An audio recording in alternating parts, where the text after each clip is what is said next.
The most dangerous people in any room aren't the loudest, they're the ones who've mastered their own minds. Seneca discovered that when you develop these 11 specific traits, you become a force that disrupts every social dynamic you enter.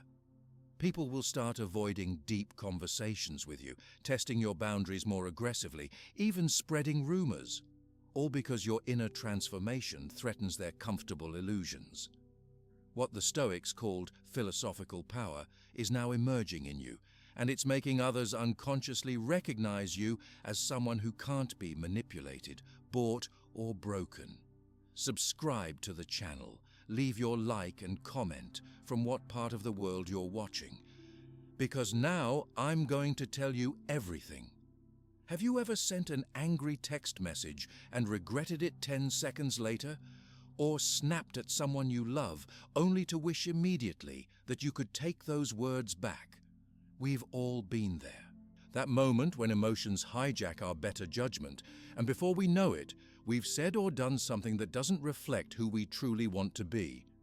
What if I told you that the ancient Stoics discovered a simple technique that could prevent these regrettable moments?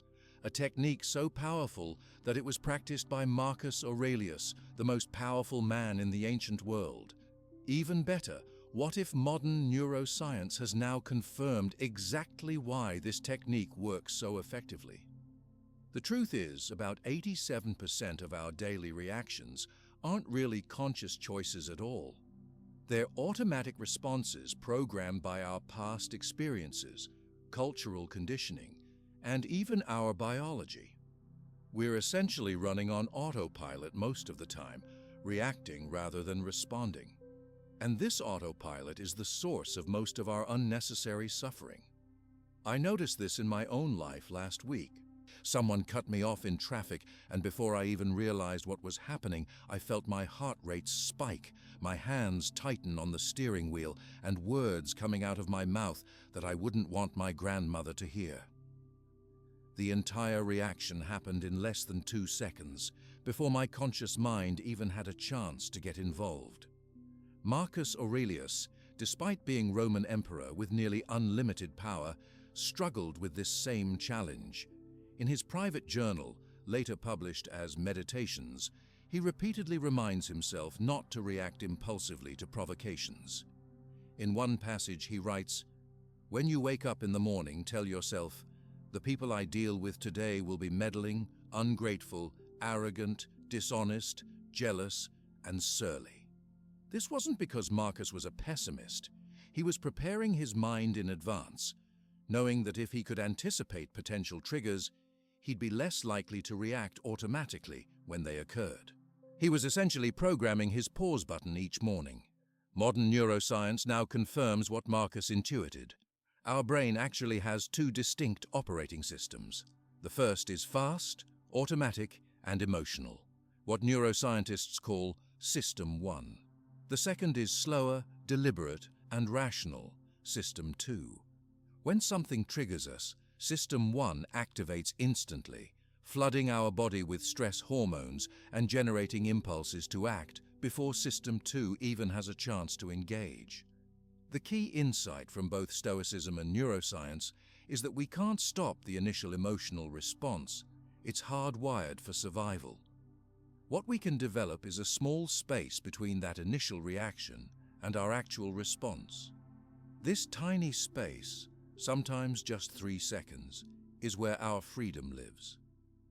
Let me share a simple exercise you can try right now, wherever you are. Think of a minor irritation you experienced recently, perhaps a rude comment or an inconvenience. Notice how your body feels as you recall this event. Now take 3 slow, deep breaths, focusing on the sensation of air moving in and out of your lungs. As you do this, imagine creating a small space between yourself and that reaction. Notice how even this brief pause changes your relationship to the feeling. This space, what I call the emotional circuit breaker, is the foundation of Stoic practice in the modern world. It's not about suppressing emotions or becoming coldly rational. It's about creating just enough distance from our automatic reactions that we can choose our response rather than being driven by impulses. The Stoics developed several practical techniques to build this circuit breaker. The first is what I call the interrupting question, a pre-planned question you ask yourself when you notice an emotional reaction beginning. The simplest version comes directly from Epictetus. Is this under my control? This question instantly redirects your attention from the triggering event to your response, which is always under your control. A father I worked with transformed his relationship with his teenage son using this technique. Whenever his son's behavior triggered his anger, he would silently ask himself, "Is my son's attitude under my control?" The answer was always no. Then he would ask, "Is my response under my control?" The answer was always yes. This simple interruption created enough space for him to respond thoughtfully rather than reactively, gradually transforming their entire relationship. Another powerful technique is the count to 10 approach, but with a Stoic twist. When you feel a strong reaction arising, count to 3 while asking, "What would my wisest self do in this situation?" This not only creates the necessary pause, but also invokes your best self at the moment you need it most. I've seen this technique transform tense business meetings. A client who led a high-pressure sales team was known for her reactive outbursts when team members underperformed. After practicing the 3-second pause with the wisdom question, her leadership style completely changed. Her team began describing her as unflappable and centered, qualities that dramatically increased both her effectiveness and team morale. Think of this practice like installing a thermostat instead of being a thermometer. Most people are like thermometers, immediately reflecting the emotional temperature around them. When others are anxious, they become anxious. When others are angry, they become angry. But with the circuit breaker installed, you become like a thermostat, able to regulate the emotional temperature rather than merely reflecting it. It's important to understand that this practice isn't about suppressing emotions, which research shows is actually harmful to psychological and physical health. It's about creating a space of awareness before acting on those emotions. The emotions themselves are neither good nor bad. They're valuable information. The question is whether you let them dictate your actions or inform your conscious choices. If you're new to this practice, I recommend starting with what I call microdosing, applying the pause technique to low-stakes situations before attempting to use it during major emotional events. The next time your computer freezes, a red light delays you, or someone takes too long in line, use that as an opportunity to practice your 3-second pause. These minor irritations are perfect training grounds for building the neural pathways that will serve you during more significant challenges. A sales professional I coached used this microdosing approach with remarkable results. She began practicing the pause technique whenever she encountered minor customer irritations. After just 3 weeks of consistent practice, she found herself naturally pausing during a particularly hostile customer interaction that would have previously triggered a defensive response. Instead of reacting, she responded with curious questions that ultimately turned the angry customer into an advocate. The company later calculated that this single transformed interaction resulted in over $50,000 in continued business. The beauty of the emotional circuit breaker is that it requires no special equipment, environment, or significant time investment. It's a portable practice you can implement anywhere, anytime, in the middle of a heated argument, during a stressful meeting, or when facing unexpected challenges. I invite you to try a simple 24-hour challenge. Tomorrow, commit to consciously pausing for 3 seconds before responding in 3 specific situations. You might choose the first conversation of your day, a potentially stressful work interaction, and a family conversation in the evening. During each pause, take a single conscious breath and ask yourself, what response would serve my deeper values here? Then notice how this tiny intervention changes the quality of your interactions. You'll likely find that even this small practice begins to create a sense of space and freedom in your responses. Instead of being driven by automatic reactions, you'll experience the empowerment of chosen responses. And as this space becomes more familiar, you'll discover something remarkable. Many situations that previously triggered strong reactions begin to lose their power over you. One client described this transformation beautifully. "It's not that I don't still feel the initial emotional hit when something challenging happens. I do. But now, there's this small space afterward where I get to decide who I want to be in response. That space has changed everything." Remember, this practice isn't about achieving perfect control of your emotions. Even Marcus Aurelius, after decades of Stoic practice, still wrote about struggling with anger. The goal isn't to eliminate emotions, but to prevent them from hijacking your behavior. Success isn't measured by never feeling triggered, but by recovering your center more quickly each time. But this pause is just the first step. When you master this small interval between stimulus and response, you'll need a tool to decide what truly deserves your energy. This is exactly what Epictetus, a slave who found more mental freedom than his master, discovered with a two-question technique that can be applied to any problem. A powerful approach we'll explore next. Creating that small pause we just discussed is life-changing, but it raises an urgent question. What should you focus on during that pause? Have you ever spent hours worrying about something that hadn't even happened yet? Or found yourself obsessing over a comment someone made days ago? We all have. And this is where most people waste their precious mental energy, on things they cannot possibly control. Epictetus, who lived as a slave for much of his life, discovered something remarkable about human freedom. Despite being physically chained and later disabled from torture, he developed an approach to life that made him mentally freer than the wealthy Romans who technically owned him. His secret was deceptively simple, captured in the opening line of his handbook. Some things are within our control, and some things are not. This insight, what philosophers call the dichotomy of control, might sound obvious at first, but when applied consistently to daily life, it becomes nothing short of revolutionary. It's the difference between peace and anxiety, between effectiveness and frustration, between wasted energy and focused power. Let me help you visualize this concept. Imagine two circles, one inside the other. The inner circle contains everything you actually control: your judgments, your decisions, your responses, your attention, your efforts. The outer circle contains everything you don't control: other people's opinions, the weather, the economy, the past, most future outcomes, and countless other externals. The profound insight of Stoicism is that nearly all of our suffering comes from trying to control things in that outer circle, while neglecting our power over the inner circle. When we reverse this pattern, focusing intensely on what we control while accepting what we don't, our effectiveness increases while our anxiety decreases.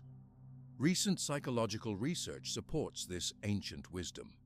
A study from the University of Chicago found that participants who focused on controllable aspects of stressful situations experienced 70% less anxiety than those who dwelled on uncontrollable elements. Yet remarkably, surveys suggest that most people spend about 70% of their mental energy focused on things they cannot control. Think about your own thought patterns for a moment. How much time do you spend worrying about the weather forecast for an upcoming event? Or rehearsing arguments with people who aren't present? Or anxiously checking news about economic trends you can't influence? Now pause this video and take 30 seconds to identify one worry currently occupying your mind. Ask yourself honestly, is this something I can directly control? Be ruthlessly honest with yourself. When I started practicing this distinction, I was shocked to discover how much of my mental bandwidth was occupied with uncontrollables.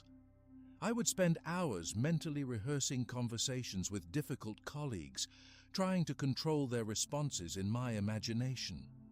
I would check the weather app repeatedly before trips, as if my attention could somehow influence the clouds.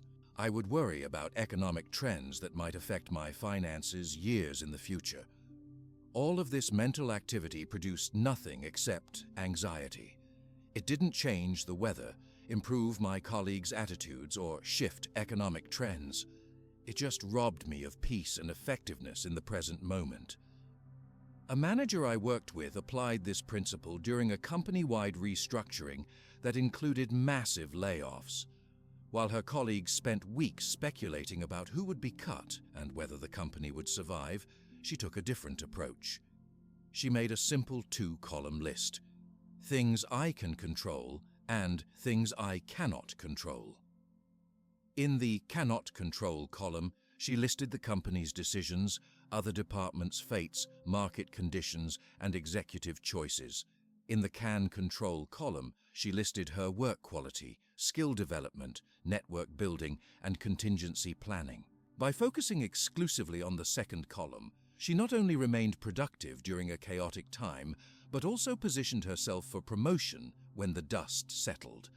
Her colleagues, meanwhile, spent weeks in anxiety-producing speculation that changed nothing. Let's make this practical for you right now. Take out a piece of paper and draw 2 circles, one inside the other. In the inner circle, list 5 things related to your current challenges that you directly control. In the outer circle, list things connected to those same challenges that you cannot control. This simple exercise creates immediate clarity about where to direct your limited mental energy.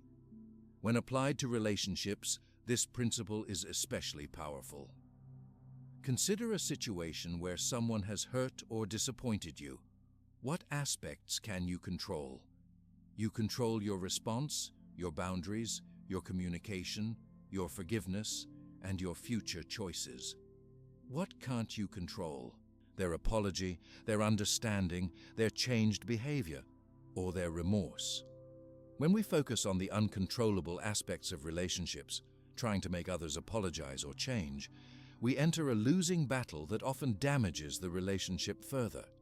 When we focus on our own responses, the only thing we actually control, we reclaim our power and often indirectly influence the relationship positively.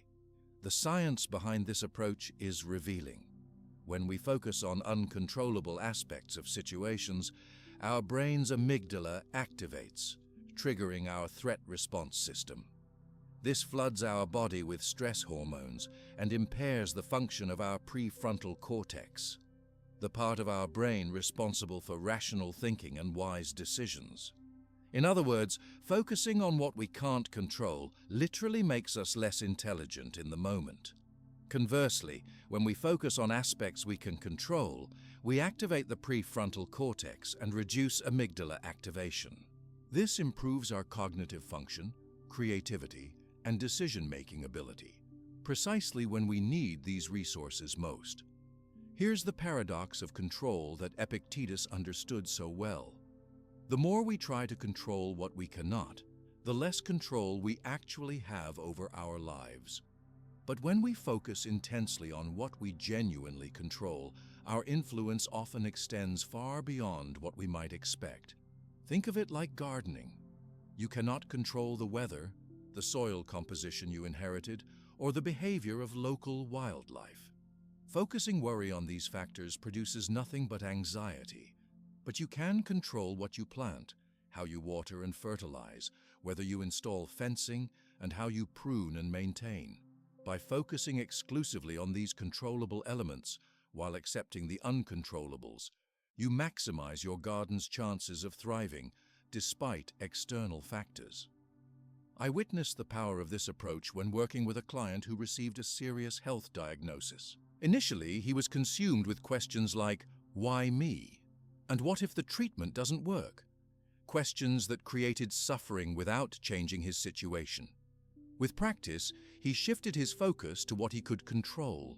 his treatment adherence, nutrition, movement, stress management, and how he communicated with medical providers. This shift didn't change his diagnosis, but it transformed his experience of it. By directing his energy exclusively toward controllable factors, he not only improved his medical outcomes, but also discovered a sense of agency during a time when many people feel powerless. As he told me later, the disease took my health temporarily, but only I could decide if it would take my peace of mind. The beauty of the dichotomy of control is that it can be applied to literally any situation, from minor annoyances to life-altering challenges. Traffic jam. You can't control the cars or the road construction, but you can control your departure time, route planning, in-car environment, and how you use unexpected waiting time. Difficult colleague? You can't control their behavior, but you can control your responses, boundaries, communication approach, and whether you seek support or transfer. I encourage you to try a simple one-week experiment. Each time you notice yourself feeling anxious, frustrated, or angry, pause and ask, what aspects of this situation can I control, influence, or accept? Then consciously direct your energy only toward the controllable elements while practicing acceptance of the uncontrollables. Track how this affects both your emotional state and your effectiveness. Most people who practice this consistently report a surprising result. They actually end up with more influence over their circumstances, not less. By focusing their energy on what they genuinely control rather than dispersing it across what they don't, they maximize their impact where it matters most. A teacher described this paradox perfectly. When I stopped trying to control my students' attitudes and focused exclusively on creating the most engaging lessons possible, maintaining clear boundaries, and managing my own responses effectively, my classroom management problems decreased dramatically. By focusing only on what I controlled, I ended up with more influence than when I was trying to control everything. The dichotomy of control isn't about passive resignation to circumstances. It's about strategic allocation of your most precious resource, your mental energy.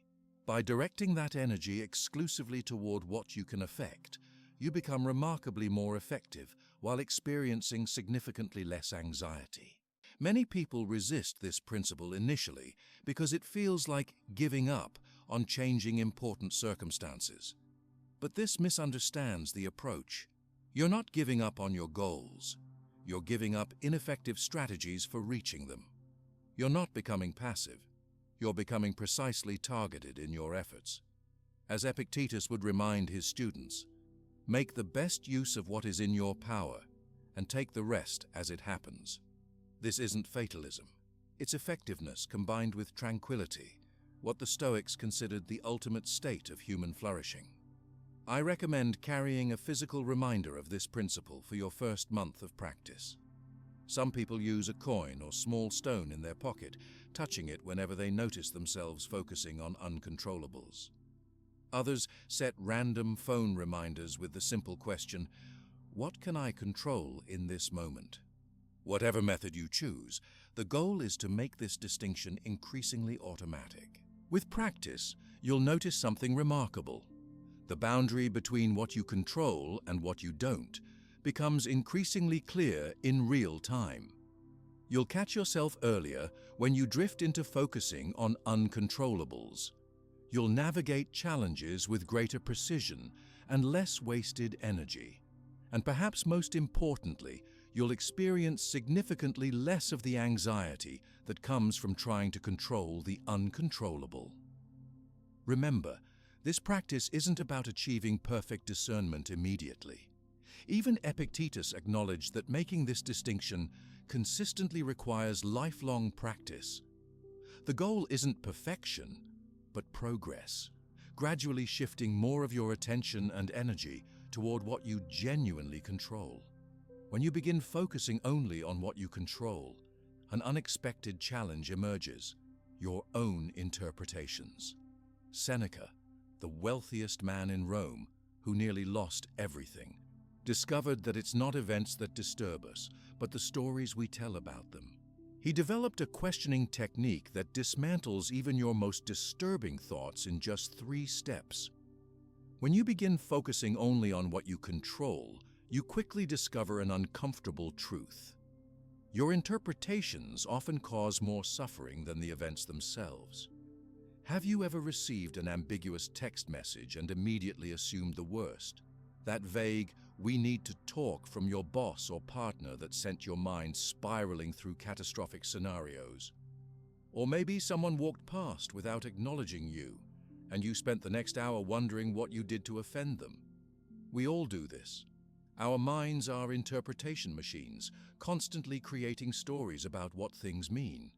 And Seneca, despite being one of the wealthiest and most powerful men in Rome, struggled with this exact same challenge.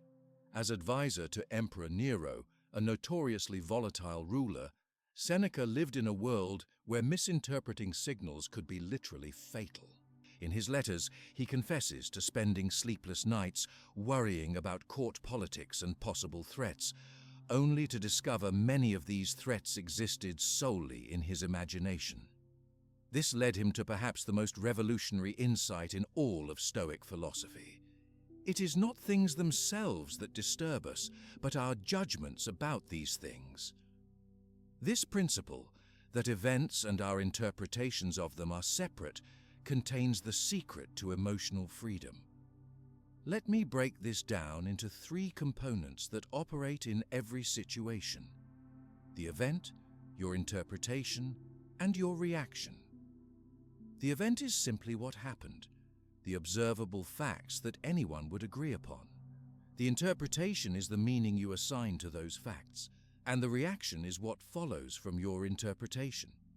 Of these 3 elements, only the middle one, your interpretation, is fully within your control. Consider a simple example we've all experienced. The event: someone doesn't respond to your message for several hours. The facts end there. But our interpretations might include, they're ignoring me, they're angry with me, they don't value our relationship, or they're deliberately trying to make me anxious. Each interpretation creates a different emotional reaction, from hurt to anger to anxiety. Yet none of these interpretations are facts. They're stories we create. I conducted a small experiment with a group where I showed them an ambiguous text message. "I can't make it tonight." Something came up. Then I asked them to write down what they thought it meant. The responses were fascinating. Some people immediately assumed the sender was lying to avoid the plans. Others thought an emergency had occurred.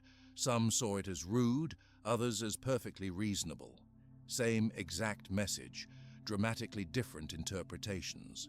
The key Stoic technique here is separation, learning to distinguish between what's happening and what your mind is adding to the situation. When you receive criticism, for example, the fact might be, "My colleague said my presentation needed improvement." The interpretations might include, "They think I'm incompetent," "They're trying to undermine me," or "They hate me." Noticing the difference between the fact and your interpretations creates immediate emotional space. Try this simple exercise right now. Think of a recent situation that caused you emotional distress.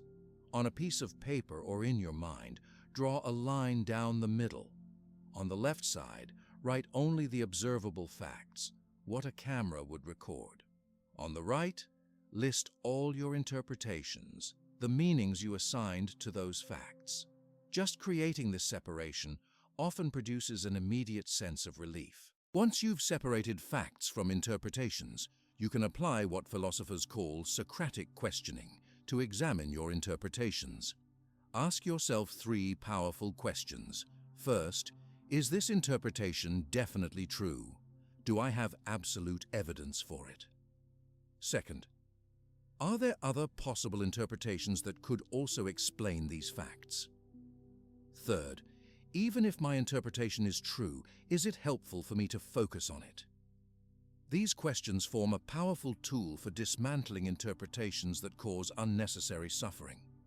Let me share how this transformed one person's experience with public speaking anxiety.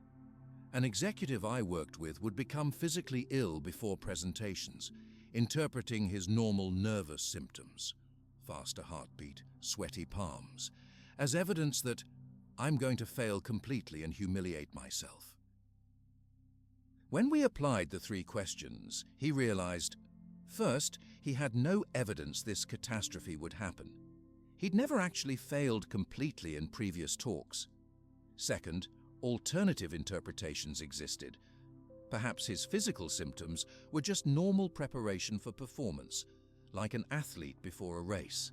Third, focusing on catastrophic interpretations only increased his anxiety without improving his performance. By questioning his interpretations rather than accepting them as reality, he gradually transformed his relationship with public speaking.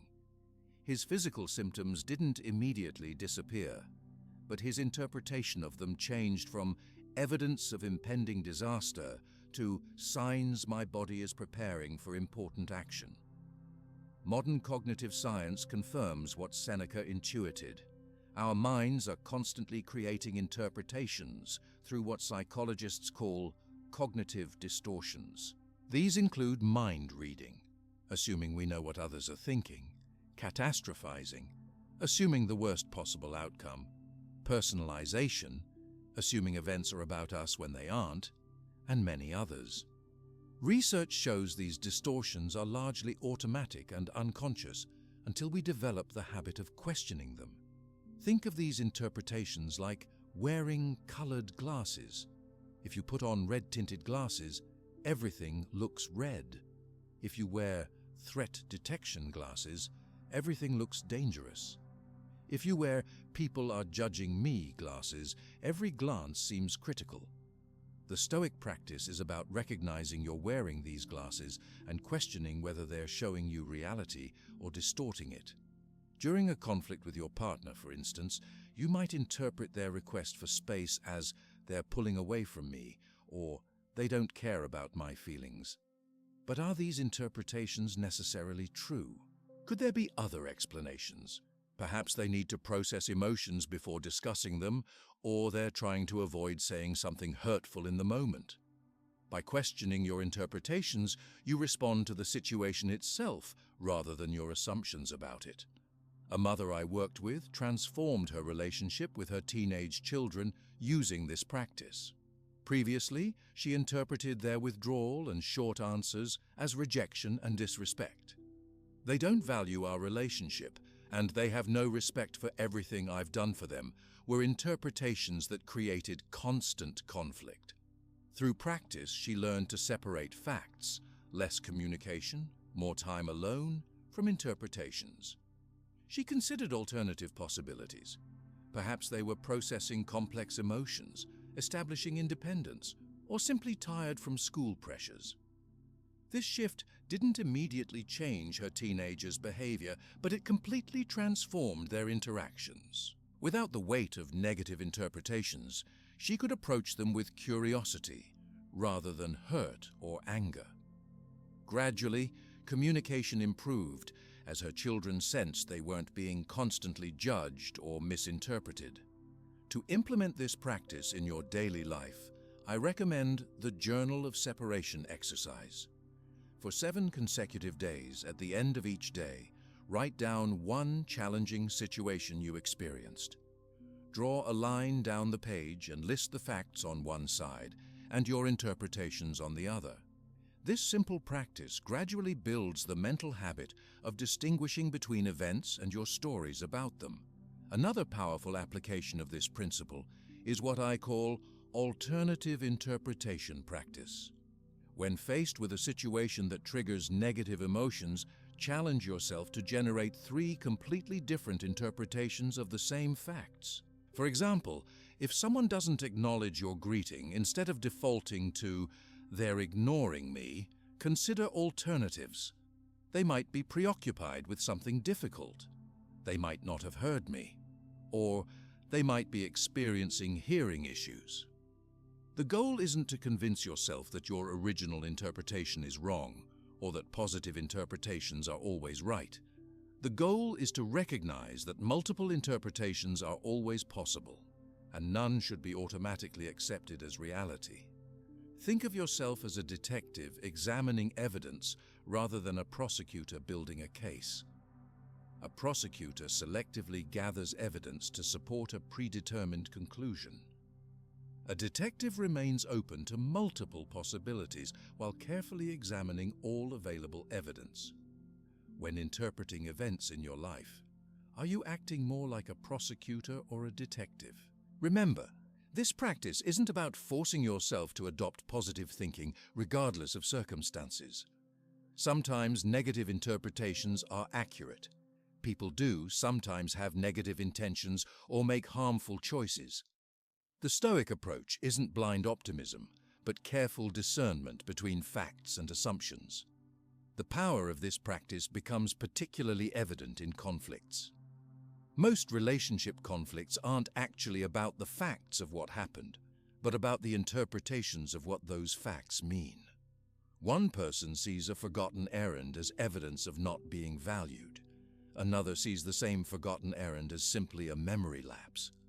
One person interprets criticism as an attack on their worth. Another sees the same criticism as helpful feedback for improvement. By focusing on separating facts from interpretations in your conversations, you can often diffuse conflicts before they escalate.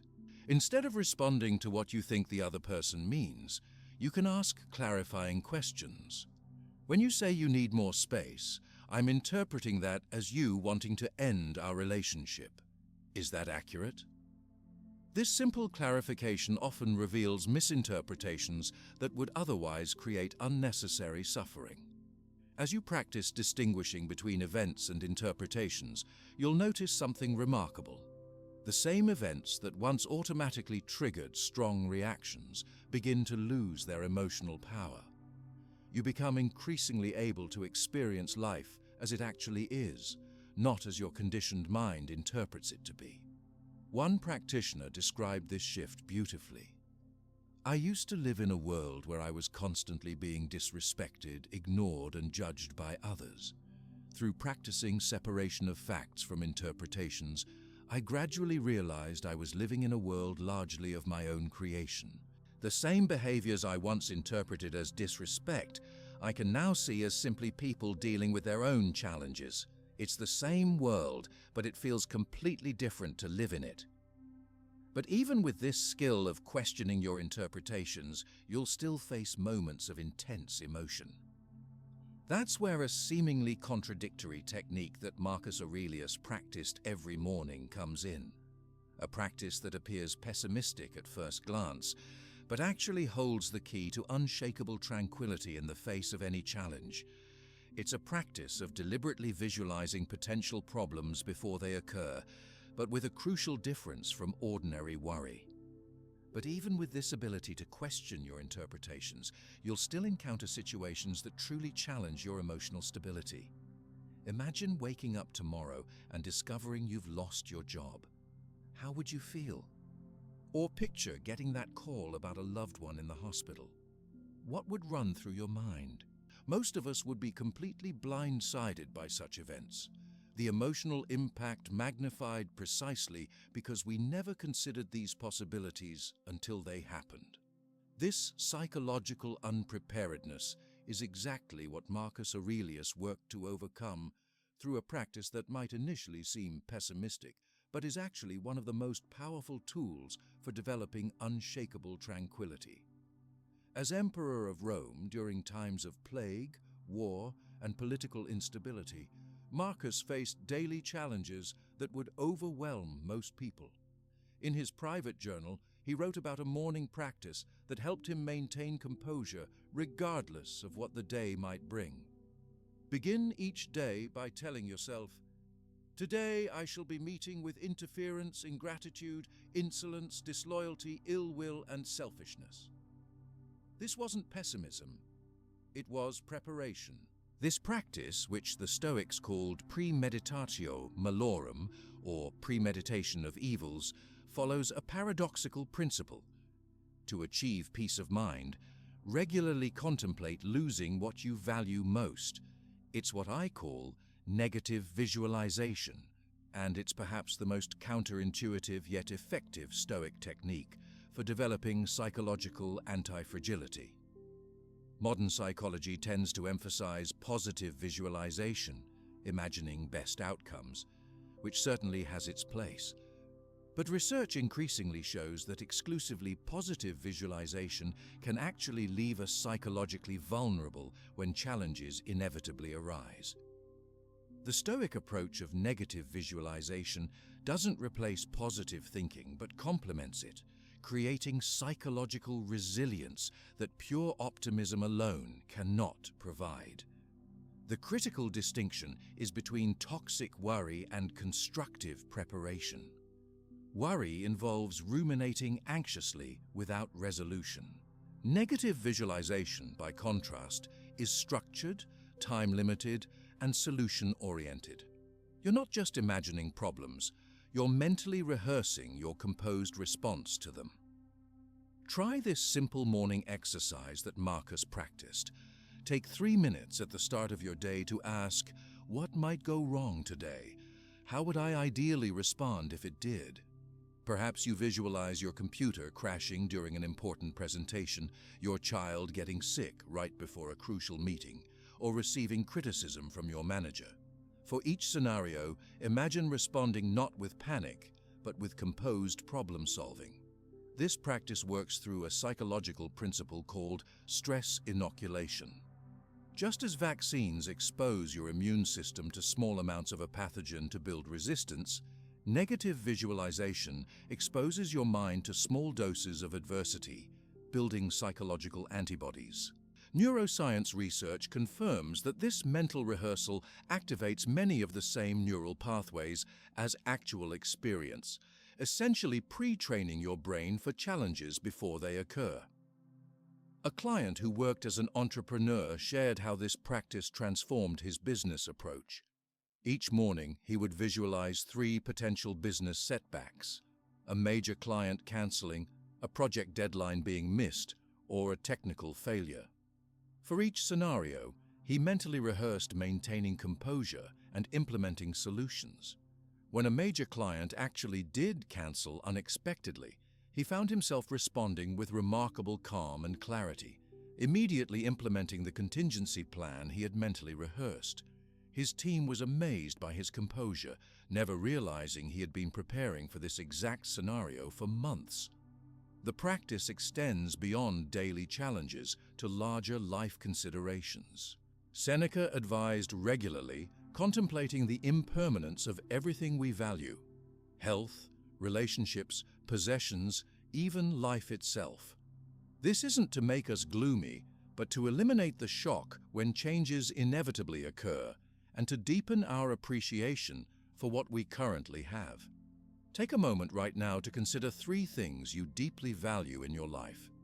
Perhaps your health, an important relationship, and your home. Briefly imagine losing each one. Notice the thoughts and feelings that arise. Then return to the awareness that you still have these things right now. Many practitioners report an immediate surge of genuine gratitude and presence that superficial positivity exercises rarely produce. Health researchers have found this approach particularly effective. Studies show that people who visualize challenges they might face when starting a new diet or exercise program, cravings, time constraints, social pressure, maintain their commitment significantly longer than those who only visualize success. By mentally preparing for obstacles, they develop ready-made responses when real challenges emerge. The practice of negative visualization follows 3 key steps. First, identify something you value or a situation you'll soon face. Second, imagine specific ways it could be challenging or could be lost. Third, and this is crucial, mentally rehearse responding to this scenario with virtue and wisdom. That third step distinguishes this practice from unhealthy worry. You're not just imagining problems, you're building the psychological muscles to handle them effectively. It's like a mental emergency drill that ensures you won't be paralyzed if the alarm ever rings for real. I witnessed the power of this approach while working with an athlete preparing for an important competition. Instead of only visualizing perfect performance, which most coaches recommend, we incorporated negative visualization. She imagined her equipment malfunctioning, weather conditions changing suddenly, making early mistakes, or her opponent taking an early lead. For each scenario, she mentally rehearsed maintaining focus and adapting her strategy. During the actual competition, when several of these challenges actually occurred, her competitors became flustered and their performance deteriorated. She, however, remained composed. These weren't unexpected disasters, but scenarios she had mentally prepared for. She later told me, "It was strange. When my equipment had an issue, I almost felt calm because I'd already experienced this moment in my mind and knew exactly what to do." This approach is supported by research on what psychologists call defensive pessimism, a strategy where people set unrealistically low expectations and visualize everything that could go wrong. Studies show that for many people, especially those prone to anxiety, this approach actually leads to better performance and lower stress than forced positive thinking. By preparing for the worst, they're rarely caught off guard and can fully focus on the task at hand. Epictetus, who endured slavery and disability, taught this principle through a powerful metaphor. He suggested that when kissing your child goodnight, remind yourself they are mortal. When saying goodbye to a friend, acknowledge you may never see them again. His point wasn't to diminish joy, but to eliminate the shock of normal life changes and deepen appreciation for each moment. In modern terms, we might practice this when leaving for work, briefly acknowledging we can't guarantee our return, or when enjoying good health, recognizing its impermanence. Far from making life darker, this awareness often makes experiences more vibrant by removing the complacency that comes with assumed permanence. A 3-loss exercise can be particularly powerful. Identify 3 significant things you could lose, perhaps your job, your home, and your health. For each, write down: 1. How would I respond initially? 2. What resources, internal and external, could I draw upon? 3. How might I eventually adapt to this new reality?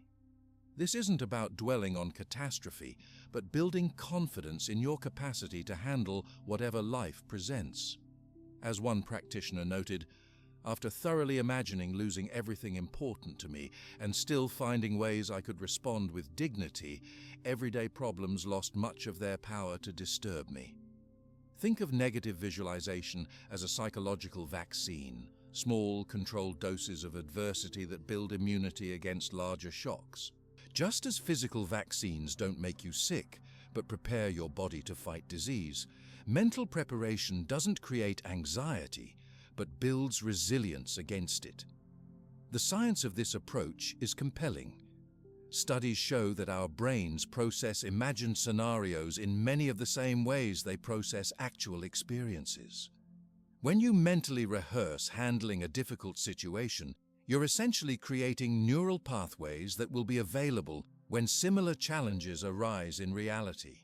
You're programming your default responses to stress before the stress actually occurs. A real-world example comes from a professional athlete who described how this practice transformed her relationship with competition pressure. "I used to only visualize perfect performances and then feel completely derailed by the smallest mistake. Now I regularly imagine all sorts of challenges, equipment issues, weather changes, early mistakes, and mentally rehearse continuing with focus despite these problems. The result is I'm no longer thrown by imperfection. I just adapt and continue." This practice also creates what psychologists call psychological distance, the ability to view potential problems from a more objective perspective. When challenges are anticipated rather than unexpected, we tend to view them more as puzzles to be solved than as threats to our identity, allowing for more creative and effective responses. Importantly, negative visualization isn't about expecting the worst from life. It's about removing the additional suffering that comes from being unprepared for difficulties. The Stoics were actually profound appreciators of life's gifts. They simply understood that appreciating something and recognizing its impermanence go hand in hand. This creates a form of what modern psychologists call reverse gratitude. By imagining the absence of what you value, you experience deeper appreciation for its presence. Parents who practice this often report feeling more patient with their children after briefly contemplating their impermanence. Professionals find more satisfaction in their work after considering its eventual end. A daily practice might look like this. Each evening, spend 3 minutes visualizing 3 specific challenges that might arise tomorrow. For each, mentally rehearse responding with wisdom rather than reaction. This isn't about solving every possible problem in advance, but about building the general psychological muscles of resilience and response flexibility. As one practitioner described it, "I used to have generalized anxiety about what might go wrong. Now I specifically imagine potential difficulties and my composed response to them. The strange result is, I'm now almost hoping for challenges during my day because I feel so prepared to handle them gracefully." Remember, this practice isn't about becoming pessimistic, but about developing what the Stoics called the firm and unshakable power of judgment, the ability to maintain perspective and wisdom regardless of circumstances. By removing the element of shock from life's difficulties, you reduce their emotional impact before they even occur. A healthy relationship with negative visualization follows a simple principle: brief, intentional exposure to potential difficulties, followed by a return to present engagement with life. It's not about dwelling in negativity, but developing the confidence that comes from knowing you can handle whatever arises. But visualizing challenges is only half the equation. Epictetus, who was born a slave and suffered physical disability, discovered that we also need to train our body and mind for real adversity. He developed a practice that modern psychologists call voluntary exposure, a way to build strength through intentional discomfort that you can start implementing today. But visualizing challenges is only half the equation. To truly develop resilience, we need to deliberately step out of our comfort zones in real life. When was the last time you chose to do something difficult, even when an easier option was available? In our modern world of one-click convenience and instant comfort, this practice has become increasingly rare, and that's precisely why it's more valuable than ever. Epictetus, despite being physically disabled from the torture he endured as a slave, understood something profound about human psychology. Theoretical preparation is insufficient without practical training. He would tell his students, "It is difficulties that show what men are," and encouraged them to intentionally seek small hardships to strengthen their character, just as an athlete trains with weights to build muscle. This practice of voluntary discomfort might seem strange in our comfort-obsessed culture. After all, we've designed entire economies around eliminating even the smallest inconveniences. We have food delivered rather than cooking, elevators instead of stairs, and endless entertainment to prevent even a moment of boredom. Yet, paradoxically, this pursuit of constant comfort has left many of us psychologically fragile, prone to anxiety and frustration when things don't go perfectly. The Stoic principle behind voluntary discomfort is simple but powerful. Train yourself in small difficulties so you'll be prepared for larger ones. It's like building psychological calluses that protect you when life inevitably throws hardships your way. The practice is about deliberately choosing the harder path occasionally, not to punish yourself, but to expand your capacity for handling discomfort. Let me offer a simple experiment you can try tomorrow morning. Take a cold shower, or at least end your regular shower with 30 seconds of cold water. Notice your body's initial resistance, the urge to escape the discomfort. Then notice how quickly your body adapts and how you feel afterward, typically more alert, accomplished, and energized. This small practice isn't about the cold itself, but about strengthening your ability to do difficult things voluntarily. The science behind this approach is fascinating. Research shows that intentional exposure to minor discomfort recalibrates your nervous system, increasing what psychologists call distress tolerance, your ability to function effectively despite discomfort. Studies have found that people who regularly practice voluntary discomfort report lower anxiety levels, greater emotional stability, and improved ability to handle unexpected challenges. This doesn't mean you need to live like an ascetic monk. The practice works best when integrated into ordinary life through simple choices. Here's a menu of practices to consider. Try intermittent fasting by delaying your first meal until noon one day a week. Notice how hunger comes in waves rather than steadily increasing, and how your mind reacts to this minor deprivation. Choose to walk in light rain rather than waiting for it to stop or driving a short distance. Experience the difference between anticipated discomfort and actual experience.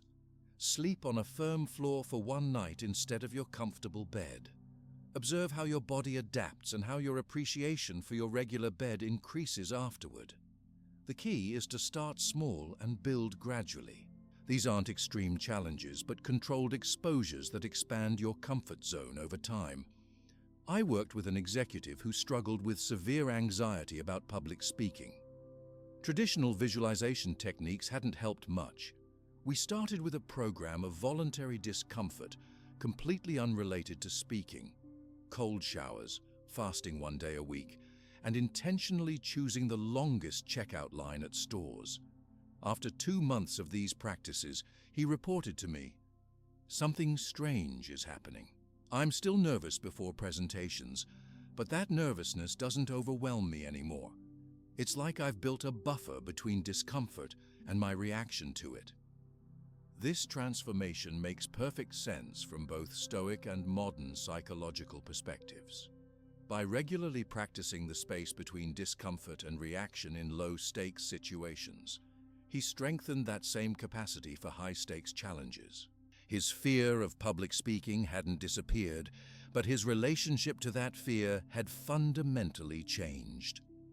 Another powerful practice is what I call the delayed gratification technique.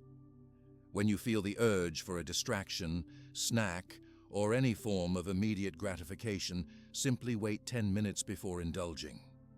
This isn't about denying yourself pleasures, but about weakening the automatic link between urge and action, creating space for choice rather than compulsion. Think of mental strength like physical muscle. A muscle only grows when exposed to resistance, and only through progressive challenge does it become stronger. If you never lift anything heavier than a coffee cup, your muscles remain weak. Similarly, if you never voluntarily experience discomfort, your psychological resilience remains undeveloped. A business professional described how this practice transformed not just his personal resilience, but his financial life. "I started taking cold showers as my daily discomfort practice. Within weeks, I noticed I was making better financial decisions. The connection wasn't obvious until I realized both required tolerating momentary discomfort for longer-term benefit. Saying no to an unnecessary purchase creates the same feeling as stepping into cold water. Initial resistance, followed by the satisfaction of knowing you've acted wisely." This insight reveals something profound about consumer culture. It depends on our unwillingness to tolerate even minor discomfort. Marketing constantly promises that products will eliminate all friction from our lives. By strengthening your ability to sit with discomfort, you gain immunity to these promises and can make decisions based on actual value rather than emotional relief. Pause the video right now and commit to one specific voluntary discomfort you'll practice tomorrow. Say it out loud or write it down. Research shows that this simple act of commitment increases your follow-through likelihood by over 70%. I've found that people with social anxiety experience particular benefit from graduated exposure to social discomfort. One client began with small challenges, like asking for a glass of water at restaurants, or making a comment in team meetings. Each success built confidence for slightly larger challenges. Within 3 months, she was comfortable leading presentations that would have previously caused panic attacks. The key was progressive exposure, starting with manageable discomfort and gradually increasing the challenge. There's a fascinating paradox here that the Stoics understood thousands of years before modern psychology confirmed it. The pursuit of comfort and pleasure alone actually leads to increased dissatisfaction. This is what psychologists now call the hedonic treadmill, our tendency to quickly adapt to pleasures, requiring ever-increasing stimulation to maintain the same satisfaction level. Voluntary discomfort breaks this cycle by recalibrating your baseline. After intentional exposure to discomfort, ordinary conditions feel abundantly comfortable. After fasting, simple food tastes delicious. After exercising in cold weather, a room at normal temperature feels luxurious. This recalibration is what Seneca meant when he wrote that the man who has adapted himself to a frugal way of life is rich. A particularly powerful social experiment is to intentionally do something embarrassing but harmless in public. Perhaps wear mismatched shoes to work, speak up in a meeting when you're uncertain, or ask a question at a lecture.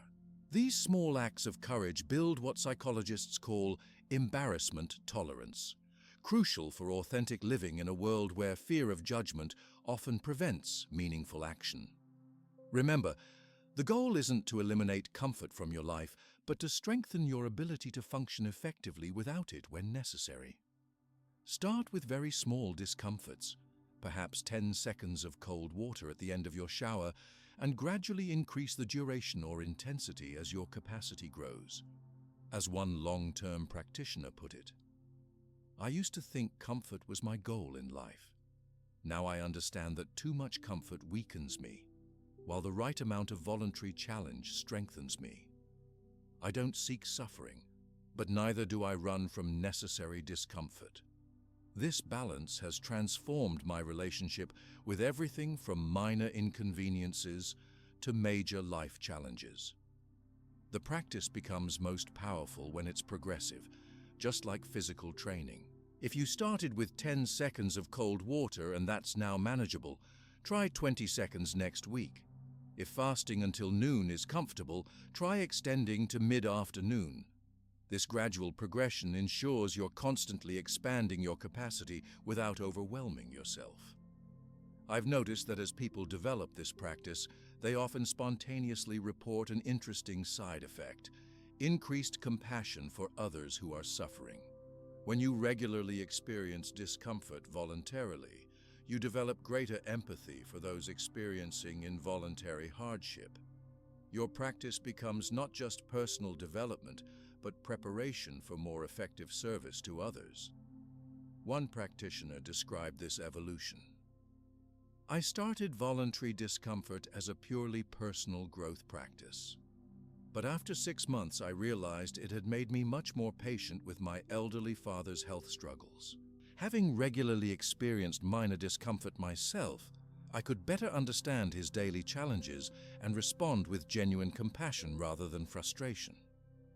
As you implement this practice, remember that the goal isn't the discomfort itself, but the freedom it creates. Each time you voluntarily face something difficult, you're telling yourself a powerful truth: I can handle discomfort. My well-being doesn't depend on perfect conditions. This realization is profoundly liberating in a world of constant change and inevitable challenges. A relationship counselor I know recommends voluntary discomfort practice to couples struggling with conflict avoidance. By strengthening their ability to sit with discomfort in other areas, partners develop greater capacity to engage in difficult but necessary conversations. The same psychological muscles that help you stay in a cold shower help you stay present during emotional tension. As you continue developing this practice, you'll likely notice that many of your worries begin to lose their power. But Seneca discovered there's still a silent thief of mental energy that affects even the most trained minds: our tendency to live in the past or future. He developed a practice I call radical presence that instantly transforms how you experience this moment. As you strengthen your ability to handle discomfort, you'll notice an interesting pattern emerging. Many of your worries begin to lose their power. But have you ever realized how rarely your mind is actually in the same place as your body? Our thoughts constantly pull us into replaying past events or rehearsing future scenarios, while the present moment, the only time we can actually take action, slips by largely unnoticed. Seneca recognized this problem nearly 2,000 years ago when he wrote to his friend Lucilius, "We suffer more often in imagination than in reality." He observed that people are tormented not by the present alone, but by the past and future. This insight wasn't just philosophical musing, it was a practical diagnosis of why so many people, despite having their basic needs met, still experienced profound dissatisfaction with life. Take a moment right now to notice where your attention has been for the past hour.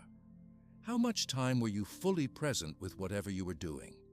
How much was spent replaying conversations from yesterday, worrying about tomorrow's meeting, or planning next week's activities? The math is often disturbing when we calculate how many moments of our lives we've actually been mentally present for. The Stoics had a remarkably practical way of thinking about time. They divided it into 3 domains: the past, which is fixed and unchangeable; the future, which is uncertain and not fully under our control; and the present, the only point where we can actually exercise our agency. While this seems obvious, most of us live as if the opposite were true, expending enormous energy trying to change the past through rumination or control the future through worry. Let me share a simple exercise to anchor yourself in the present moment using your senses. Right now, wherever you are, pause and notice 5 things you can see, 4 things you can touch, 3 things you can hear, 2 things you can smell, and 1 thing you can taste. Take just 30 seconds to do this. This simple practice, which I call the sensory reset, immediately pulls your attention from mental time travel back to present reality. Did you notice how your mind feels slightly different after that brief exercise? This small shift illustrates what neuroscientists have discovered about attention. Our conscious awareness can only fully focus on one thing at a time. When we deliberately direct attention to present sensory experience, we temporarily interrupt the default mental patterns of rumination and worry. The science of divided attention reveals something even more startling. When we attempt to multitask or allow our attention to constantly shift between tasks and worries, we functionally reduce our IQ by up to 15 points. That's roughly the cognitive impact of missing a night's sleep or consuming several alcoholic drinks. In other words, mental time travel doesn't just rob us of present experience. It literally makes us less intelligent in the moment. One of the most accessible practices for returning to the present is conscious breathing. When you notice your mind wandering into past regrets or future anxieties, try this 3-breath technique. For the first breath, focus completely on the sensation of air entering and leaving your nostrils. For the second breath, notice the rising and falling of your chest. For the third breath, feel the subtle movement of your abdomen. Just these 3 conscious breaths can reset your nervous system and return your attention to the present. I worked with an anxious professional who transformed his experience of high-pressure meetings using this technique. Previously, he would spend entire meetings mentally rehearsing what he might say or worrying about how his comments might be received, often missing crucial information in the process. By implementing the 3-breath reset, whenever he noticed his mind wandering, he not only reduced his anxiety, but dramatically improved his performance. For the first time, he told me, I'm actually hearing what people are saying instead of just waiting for my turn to speak. This practice becomes particularly powerful when applied to everyday activities we typically perform on autopilot. Consider eating, for instance. Many of us consume entire meals while scrolling through phones or watching television, barely tasting our food. Mindful eating, where you intentionally notice the flavors, textures, and sensations of each bite, transforms this routine activity into an opportunity for presence. People who practice this consistently report not only greater enjoyment of food, but often naturally moderate their portions, as they're more attuned to their body's satiety signals. Think of presence like a lighthouse beam that illuminates whatever it touches. When your attention is scattered across past and future concerns, that beam becomes diffuse and weak, providing little clarity. When focused on the present moment, it becomes powerful and revealing, showing you exactly what's needed right now. As Marcus Aurelius advised, give yourself a gift, the present moment. The paradox of effective planning further illustrates this principle. While it seems logical that constantly thinking about the future would improve our preparation for it, research shows the opposite is often true. When we plan from a state of present-centered awareness, our plans tend to be more realistic and effective. When we plan from a state of anxiety about the future, we often create either overly optimistic scenarios that ignore potential obstacles or catastrophic ones that paralyze action. A client with generalized anxiety disorder discovered that her panic attacks diminished significantly when she implemented a simple presence practice. Whenever she noticed anxiety building, she would focus completely on a simple action like washing dishes or folding laundry, giving it her full attention. This wasn't escapism, but a reset that allowed her nervous system to regulate before addressing whatever concerns needed attention.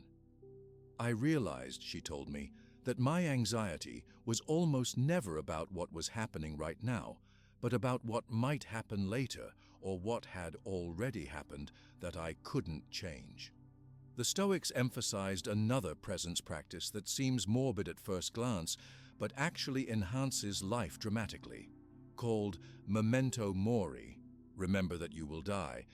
This practice involves regularly contemplating the finite nature of life. Rather than depressing them, Stoics found this awareness heightened their appreciation for each moment and clarified which activities deserved their limited time. Try this experiment for one day. Set 5 random alarms on your phone. When each alarm sounds, take 30 seconds to check your mental presence. Were you fully engaged with your current activity, or was your mind elsewhere? Don't judge yourself for mind wandering. It's normal human brain activity. But use each check-in as an opportunity to gently return to present engagement. This simple awareness practice often reveals patterns of when and how we tend to leave the present moment. Another powerful technique is what I call the conscious threshold practice. Whenever you physically transition between spaces, entering a new room, getting into your car, arriving at work, use that threshold as a trigger to reset your presence. Pause for 3 seconds, take a conscious breath, and then proceed. These brief moments of presence, scattered throughout your day, gradually train your attention to return to the present more naturally. The relationship between presence and wisdom becomes clear when we consider how many poor decisions result from projecting past patterns into the future, or reacting to imagined scenarios rather than current reality. As Seneca observed, 2 elements must therefore be rooted out once for all: the fear of future suffering and the recollection of past suffering, since the latter no longer concerns me and the former concerns me not yet. I've noticed that as people develop greater presence, they often spontaneously report an interesting side effect. Time seems to expand. When we're fully engaged with what we're doing right now, time paradoxically feels both faster in the moment, because we're engaged, and longer in retrospect, because we've created distinct memories rather than the blur of autopilot. This is why childhood summers seem to last forever. Everything was new and received our full attention. Healthcare workers who practiced presence techniques reported not only reduced burnout, but greater satisfaction with their work. By fully attending to each patient interaction rather than mentally rushing ahead to the next task, they found more meaning in the same activities that had previously felt draining. One nurse told me, "I'm doing exactly the same job, but it feels completely different because I'm actually there for it." The practice of presence is not about forcing your mind never to think about past or future. That would be both impossible and undesirable. Rather, it's about developing the capacity to recognize when mental time travel has become unproductive, and the skill to return to present engagement when that's what's needed. A daily presence practice might include these elements: a morning intention to notice when your mind wanders, periodic check-ins throughout the day, fully engaged attention for at least one routine activity, and an evening reflection on moments when you were most present. Like any skill, presence grows stronger with consistent practice. As one practitioner beautifully expressed, "I used to think the present moment was just a brief transition between past and future. Now I understand it's the only place where I can actually live. My past exists only as memory, my future only as imagination. This moment is where my life actually happens." As you practice being present, you'll begin noticing a disturbing pattern. We are consumed by automatic desires and aversions that drive our lives without our awareness. Marcus Aurelius identified this dictatorship of desires as the root of suffering and developed a questioning technique that the Stoics used to reclaim inner freedom, beginning with a surprisingly simple question. As you practice being present, you'll start noticing something fascinating. Even when you're fully in the moment, you're not fully free. Have you ever gotten exactly what you wanted, something you'd been desiring for months or years, only to feel strangely empty once you finally had it? That shiny new promotion, the relationship you pursued, the house you saved for? Achieving these goals often delivers less satisfaction than we imagined.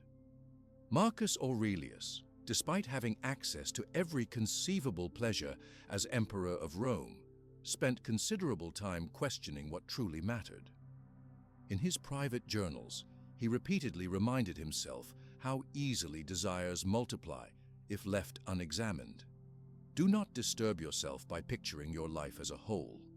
Ask yourself at every moment, is this necessary? This questioning points to what might be the most profound insight of Stoic philosophy. Most of our suffering comes not from external circumstances, but from our unexamined desires and expectations. We believe we must have certain things to be happy, and this belief itself becomes the source of our discontent. Think about it. How many times have you thought, "I'll be happy when you get the promotion, when you lose the weight, when you find the partner, when you buy the house?" This happiness when mindset creates a perpetual state of wanting, where contentment is always positioned in some future that never quite arrives. The Stoics identified a psychological trap that modern neuroscience now confirms. Our desires are essentially unlimited and self-perpetuating. Once one desire is satisfied, another quickly takes its place, creating what psychologists call the hedonic treadmill, running faster and faster without actually advancing toward lasting satisfaction. Epictetus offered a radical solution. Do not seek to have events happen as you want them to, but instead want them to happen as they do happen, and your life will go well. This isn't passive resignation, but a profound questioning of which desires are worth pursuing and which create unnecessary suffering. The Stoics categorize desires into three types that remain remarkably useful today. First are natural and necessary desires, basic needs like food, shelter, health, and meaningful connection. Second are natural but unnecessary desires, preferences that might bring pleasure but aren't essential for well-being. Third are desires that are neither natural nor necessary, those created entirely by social comparison, advertising, or habit. A powerful Stoic technique for examining desires involves asking two questions. Is this desire within my control? And is the mental cost of this desire worth it? These questions cut through the automatic wanting that drives most of our stress and consumption. Try this right now. Think of something you currently want intensely, perhaps a purchase, an achievement, or someone's approval. Ask yourself, if I never get this, could I still live a meaningful and virtuous life? Notice any resistance that arises when you ask this question. That resistance reveals how tightly you've linked your well-being to this particular outcome. Now try a brief experiment. Choose something you regularly enjoy, coffee, social media, a favorite snack, and voluntarily abstain from it for just 1 week. This deprivation experiment isn't about denying pleasure, but about observing your mind's reaction to the absence of something it expects. Most people discover their attachment to these comforts is far stronger than the actual pleasure they provide. The science of hedonic adaptation explains why satisfaction from achieved desires fades so quickly. Research shows that whether experiencing positive changes, like winning the lottery, or negative ones, like a serious injury, people tend to return to their baseline happiness level within months. Our brains are remarkably efficient at adapting to new circumstances, quickly transforming extraordinary pleasures into ordinary expectations. I worked with someone who had been a compulsive shopper, constantly buying new clothes that provided a brief hit of excitement before being forgotten in an overcrowded closet. Through examining her desires, she realized she wasn't really craving clothes, but the momentary feeling of possibility they represented. By recognizing this deeper need, she found more sustainable ways to experience novelty and possibility, while saving thousands of dollars annually and eliminating the guilt that followed her shopping binges. This examination process works equally well for career ambitions. Many people pursue professional advancement, assuming it will bring fulfillment, only to achieve their goals and wonder why satisfaction remains elusive. By distinguishing between external success, titles, salary, recognition, and internal fulfillment, meaningful work, integrity, growth, you can make career choices aligned with genuine satisfaction rather than temporary status boosts. I like to use the garden metaphor for this practice. Your mind is like a garden where desires naturally grow, but not all plants deserve the limited space and resources you have. Some desires are beautiful flowers that enhance your life. Others are invasive weeds that, if not removed, will eventually overrun everything else. Regular examination allows you to decide which to cultivate and which to uproot. A particularly powerful technique is what I call finding the desire behind the desire. When you want something intensely, ask yourself, what do I believe this will give me?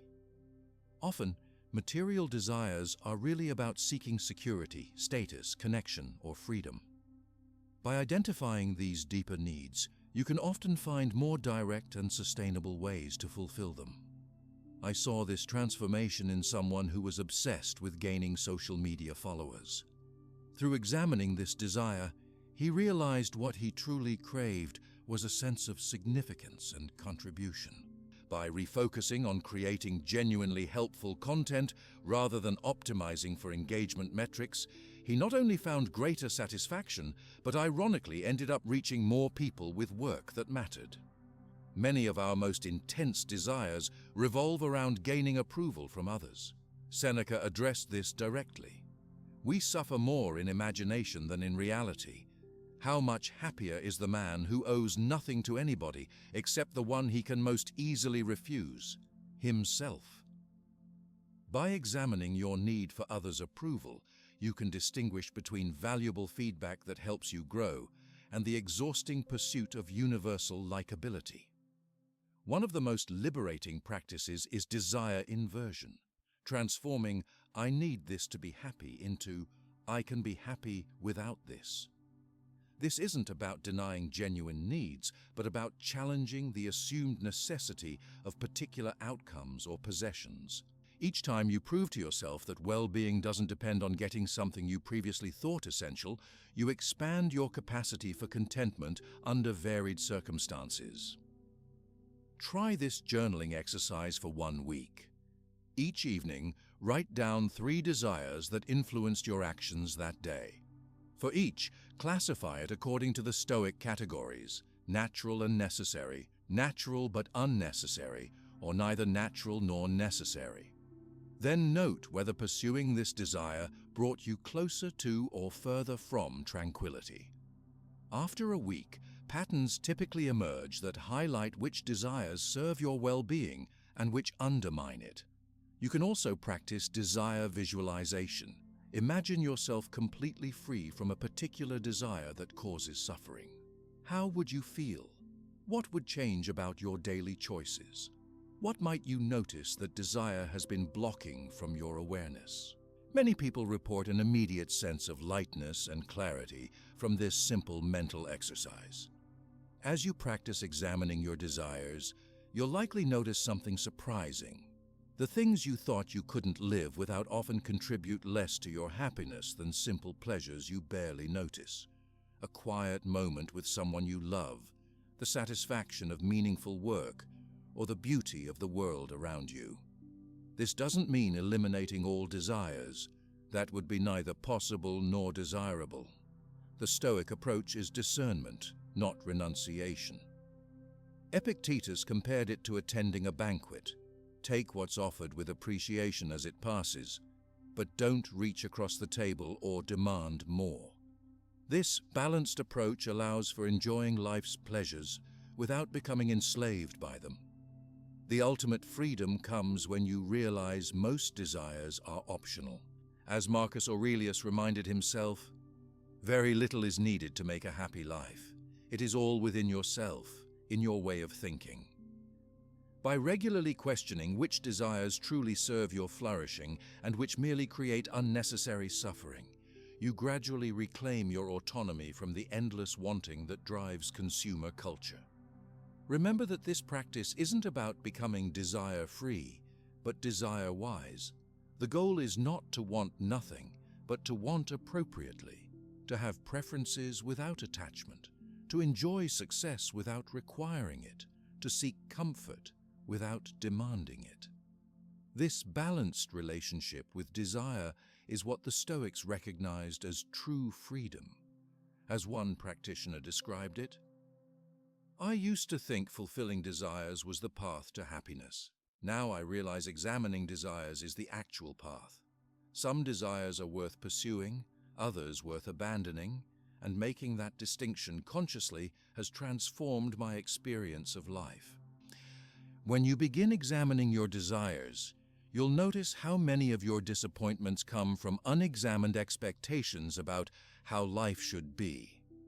Epictetus, despite having been enslaved, discovered a paradoxical secret. The more you accept reality as it is, the more effectively you can change it. He called this amor fati, love of fate, a powerful technique that transforms obstacles into opportunities. When you begin examining your desires, you'll inevitably face a profound challenge. What happens when reality refuses to cooperate with your expectations? Have you ever noticed how much of your suffering comes not from events themselves, but from your resistance to them? Imagine planning an important outdoor event only to wake up to pouring rain, or preparing thoroughly for a presentation only to have technical difficulties derail your carefully crafted plans. Our instinctive response is usually resistance, internal protest against what is actually happening. Epictetus, who endured the extreme hardship of enslavement and physical disability, discovered something that initially seems contradictory. The more fully you accept reality exactly as it is, the more effectively you can respond to it. This principle, which philosophers later called amor fati, love of fate, represents perhaps the most counterintuitive yet powerful aspect of Stoic practice. Don't seek for events to happen as you wish, but wish for events to happen as they do, and your life will flow smoothly, Epictetus advised his students. Note that he wasn't promoting passive resignation, but a radical form of active acceptance, meeting reality on its own terms before attempting to influence it. This paradox is at the heart of Stoic effectiveness. What you resist persists, but what you accept, you can transform. Think about times you've been stuck in terrible traffic. Your internal resistance, the frustrated thoughts of "this shouldn't be happening," added emotional suffering to the unavoidable physical reality. That resistance didn't move the traffic, it just created a secondary layer of distress. The difference between passive resignation and active acceptance is crucial to understand. Resignation says, "There's nothing I can do, so I give up." Active acceptance says, "This is the current reality. Now how can I work with it most effectively?" One leads to helplessness, the other to resourcefulness. When facing challenges, the transformative Stoic question isn't, "Why is this happening to me?" but "How can I use this?" This simple shift redirects your energy from resistance to response, from victimhood to agency. The first question leads down a rabbit hole of speculation and often self-pity. The second immediately engages your problem-solving capacities. Modern neuroscience confirms what the Stoics intuited. Fighting against reality activates your sympathetic nervous system, triggering stress hormones that impair cognitive function precisely when you need clear thinking.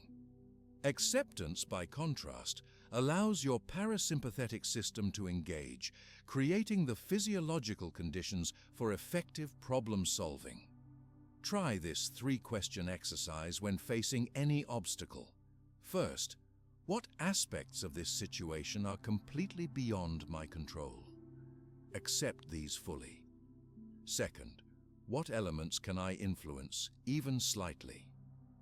Focus your energy here. Third, what opportunity might be hidden in this challenge? This last question often reveals possibilities invisible through the lens of resistance. I remember working with an athlete who suffered a career-threatening injury. His initial response was understandable resistance, anger, denial, bargaining. But after months of fighting reality, he tried a different approach. He fully accepted his current physical limitations and asked, "Given this new reality, what's possible now?" This shift led him to discover coaching talents he never knew he had, eventually launching a second career more fulfilling than his first. The fire metaphor that Marcus Aurelius used captures this principle perfectly. He noted that fire transforms whatever it encounters into flame. It doesn't complain that the wood is wet or the conditions aren't ideal. It simply works with what's available and transforms it. "Be like the promontory against which the waves continually break," he wrote, "but it stands firm and tames the fury of the water around it." This approach is particularly powerful when dealing with professional setbacks. Instead of seeing rejection as evidence of failure, the Stoic practitioner asks, "How can this feedback serve my growth?" A writer who views rejection letters as valuable data rather than personal indictments not only suffers less, but improves faster, turning obstacles into accelerants for development. I worked with someone dealing with a chronic health condition who demonstrated this principle beautifully. After initially fighting against her diagnosis, she gradually shifted to asking, "Given these limitations, how can I create a meaningful life?"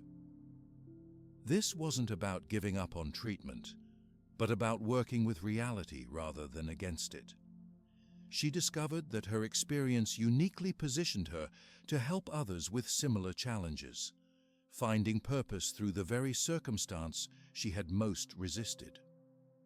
Try this obstacle reversal exercise right now. Think of a problem you're currently facing. On a piece of paper or in your mind, list 5 potential ways this challenge might actually benefit you. Skills it might develop, perspectives it might change, opportunities it might create. Don't worry about believing these possibilities yet. Simply generating them begins to transform your relationship with the obstacle. The Stoics practice this mental flexibility daily. Seneca, who faced exile and the constant threat of execution under Emperor Nero, wrote, I am prepared for all things. I am in readiness for prosperity or adversity. I obey fortune in all things, but do not follow her. I yield to her. I do not accompany her. This stance, yielding without surrendering agency, perfectly captures the Stoic balance. Many people misunderstand this acceptance as a form of resignation. It's actually the opposite. When you stop expending energy fighting against immovable realities, you have more resources available for effective action. It's like swimming. Fighting against the current exhausts you, while working with it allows you to navigate more effectively. At the end of each day, try this reversal journal practice. Identify 3 frustrations you experienced today, and for each one, write down what lesson or opportunity it might contain. This isn't about forcing toxic positivity. Everything happens for a reason. But about training your mind to extract value from whatever circumstances arise.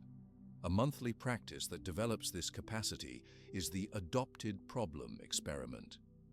Choose one issue you've been resisting and decide to fully accept it for 30 days. Not to stop addressing it, but to stop fighting the fact of its existence. Notice how this shift affects both your emotional state and your effectiveness in handling it. The obstacle is the way. This Stoic insight reveals that challenges aren't detours from your path, but the path itself. The qualities you most want to develop, patience, wisdom, resilience, creativity, are precisely the ones that difficulties call forth. Without obstacles, these virtues would remain theoretical rather than embodied. I've seen this principle transform workplace dynamics when teams adopt it collectively. Rather than wasting energy complaining about budget constraints, timeline changes, or resource limitations, they simply ask, given these parameters, what's the best we can create? This approach not only produces better solutions, but creates a culture of resourcefulness rather than victimhood. Marcus Aurelius captured this perfectly when he wrote, "Our actions may be impeded, but there can be no impeding our intentions or dispositions, because we can accommodate and adapt. The mind adapts and converts to its own purposes the obstacle to our acting. The impediment to action advances action. What stands in the way becomes the way. The practice becomes most powerful when applied to relationships. When someone behaves in ways you find difficult, resistance creates conflict. They shouldn't act this way." Acceptance doesn't mean approving of problematic behavior, but it does mean recognizing the reality of who they currently are before deciding how to respond effectively. A parent described how this transformed their relationship with a rebellious teenager. "I spent months fighting against the reality that my child was changing. Once I accepted that this phase was happening whether I liked it or not, I could stop taking it personally and start responding more effectively. Our relationship improved not because they changed first, but because my resistance stopped fueling the conflict." This approach works equally well with systemic challenges. A community organizer facing significant institutional obstacles told me, "I used to waste energy being outraged that these barriers existed. Now I fully accept that this is the current reality I'm working with, which paradoxically gives me more emotional energy to actually change it." Acceptance isn't the enemy of change, it's the prerequisite. Remember that amor fati, loving what happens, doesn't mean preferring negative events or pretending challenges are pleasant. It means accepting reality so completely that you can work with it rather than against it. As Nietzsche, who was deeply influenced by Stoicism, put it, "My formula for greatness in a human being is amor fati, that one wants nothing to be different, not forward, not backward, not in all eternity." When you begin practicing this acceptance, you'll likely notice an interesting psychological shift. Problems that once seemed like personal affronts begin to appear as neutral challenges to be solved. This depersonalization of difficulties doesn't diminish your commitment to addressing them. It enhances your effectiveness by removing unnecessary emotional resistance. One healthcare worker described this transformation during the height of a public health crisis. "I stopped wasting energy on how things should be different and fully accepted the reality we were facing. This didn't make me care less. It helped me care more effectively by directing my energy toward what could actually help rather than toward resistance." The ultimate test of this practice comes during major life transitions, career changes, relationship endings, health challenges, or other significant losses. These moments reveal how much of our suffering comes from fighting against the reality of impermanence, rather than working with it as a natural feature of existence.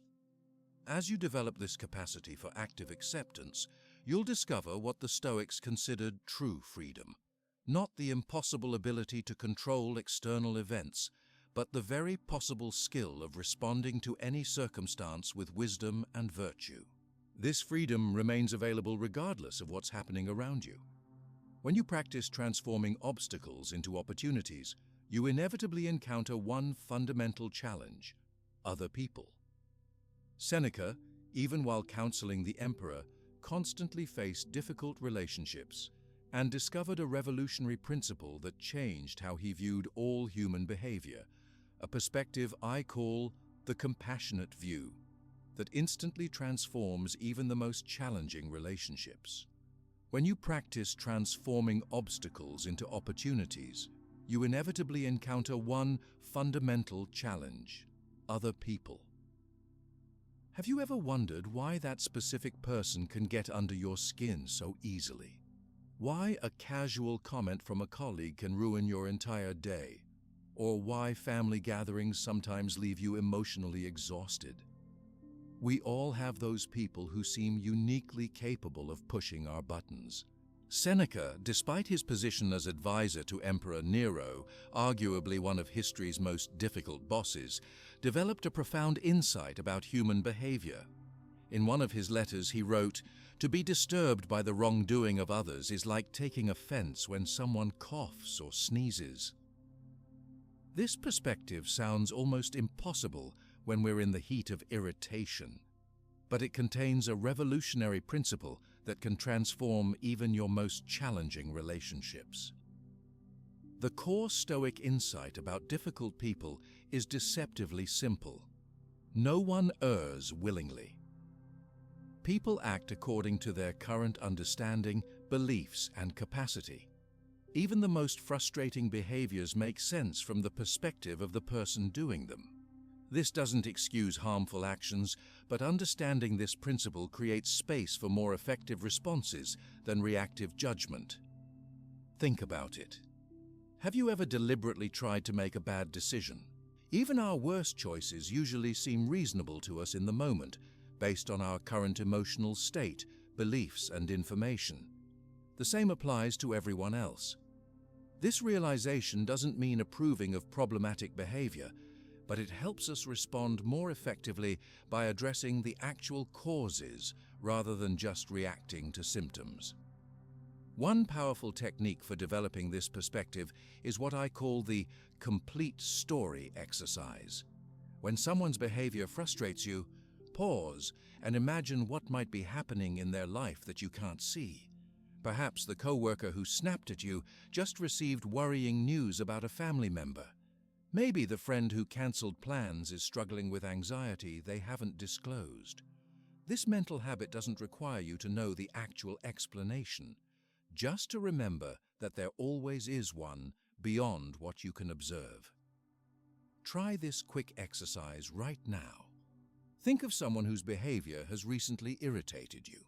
Now, imagine 3 possible scenarios that could explain their actions that have nothing to do with you personally. Notice how this simple mental shift already changes your emotional response to the situation. Sometimes, the most revealing practice is turning the lens around. The inversion exercise asks, how might my behavior appear to others? We're often quick to attribute our own mistakes to circumstances. I was tired, I was under pressure, while attributing others' mistakes to character flaws. He's inconsiderate, she's selfish. This fundamental attribution error creates unnecessary conflict in most relationships. The science of psychological projection helps explain why certain behaviors trigger us so intensely. Research shows we're often most irritated by traits in others that we unconsciously recognize but don't accept in ourselves. The colleague whose disorganization drives you crazy may be reflecting back aspects of yourself you work hard to control. The family member whose neediness bothers you might be triggering awareness of your own unacknowledged needs. I worked with a manager who transformed his struggling team without firing anyone by applying this principle. Previously, he saw his team members as lazy, uncommitted, and negative. Through practice, he began asking different questions. What might be preventing their full engagement? What support might they need that they're not receiving? How might my leadership style be contributing to these dynamics? This shift wasn't about lowering standards, but about addressing root causes rather than symptoms. Within 3 months, the same team was performing at unprecedented levels. Not because the manager had become soft, but because he had become more accurately perceptive of the actual dynamics at play. Think of human behavior like an iceberg. The actions we see represent only about 10% of what's happening, the portion above the waterline. Beneath the surface lie past experiences, current stresses, unmet needs, fears, and countless other factors driving behavior. Reacting only to the visible portion guarantees misunderstanding and ineffective responses. Before reacting to difficult behavior, try asking yourself these 3 crucial questions. Is this actually about me? Or am I just a convenient target for something else? Do I know the complete story behind this person's actions? And what response would be most helpful in this situation rather than most satisfying in the moment? These questions create crucial space between trigger and reaction. Applying this approach in family contexts can be particularly transformative. Family dynamics often involve decades of established patterns and triggers. One parent described how this perspective changed her relationship with her adolescent child. I used to take my teenagers' withdrawal as a personal rejection. Now I see it as them working through their own developmental challenges. This doesn't mean I allow disrespect, but I no longer take it as an attack on me as a parent. This highlights a crucial distinction. Understanding behavior doesn't mean approving of it. You can comprehend why someone acts a certain way while still maintaining appropriate boundaries. In fact, boundaries often become clearer and more effectively implemented when they're not clouded by reactive emotion. I witnessed this transformation in a workplace relationship between 2 colleagues with a long history of conflict. One began practicing compassionate understanding, considering what might be driving his co-worker's difficult behavior. This didn't immediately change their interactions, but it completely transformed his experience of them. Eventually, his changed responses created space for a different dynamic to emerge, not through confrontation, but through consistent, non-reactive presence. A particularly powerful perspective shift comes from what I call the final interaction thought experiment. Ask yourself, if this were my last conversation with this person, how would I want to respond? This question instantly cuts through petty irritations and focuses attention on what truly matters. Many people report that this single question has prevented countless regrettable reactions in important relationships. Setting boundaries with compassion represents one of the most sophisticated applications of this principle. Many people believe boundaries must be established with anger or righteousness to be effective.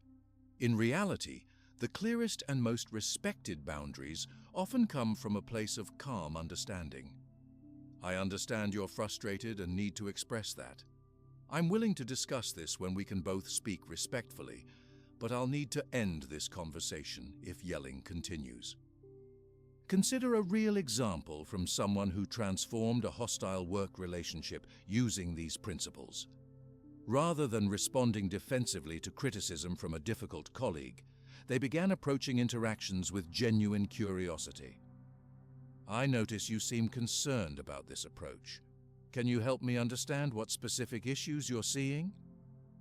This response, neither aggressive nor passive, created space for actual communication rather than continued conflict. The perspective exercise takes this understanding further. When facing a difficult interaction, mentally step back and consider, how would this look from a neutral third party's perspective? Or, how might I view this situation 5 years from now? These questions create psychological distance that enables wisdom rather than reactivity.